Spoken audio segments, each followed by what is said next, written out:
Guys, শুভ সকাল। দেখুন, আজকে আমরা একটি নতুন রেসিপি আপনাদের সাথে শেয়ার করতে চলেছি। এটা মনে হয় আপনারা আগেও শুনেছেন। এটাই হলো মুচমুচে নরম বাঁধাকপি বড়া। তো এরম বাঁধাকপির বড়া ঘরে কি প্রসেসে তৈরি করতে হবে সেটা শুনুন।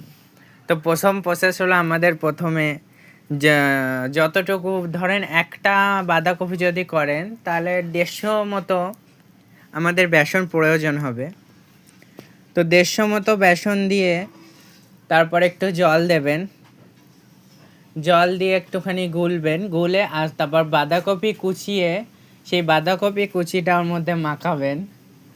মাখিয়ে কিছুক্ষণ পর কড়াইতে তেল তাততে দেবেন। একটু গরম হয়ে গেলে আস্তে আস্তে আস্তে আস্তে ছেড়ে দেবেন ছোট ছোট করে। এরকম বড় বড় করবেন না, আপনি চাইলে করতেও পারেন।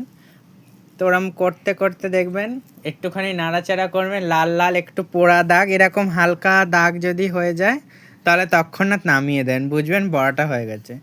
তো বাড়িতে এরম ঘরোয়া রেসিপি, এরম সুন্দর মুচমুচে বড়া খেতে হলে এই চ্যানেলটি সাবস্ক্রাইব করুন। ধন্যবাদ। আবার এই দিয়ে আবার ঝোলও হবে। তো ঝোল হওয়ার প্রসেসটা নেক্সট পার্টে বলবো।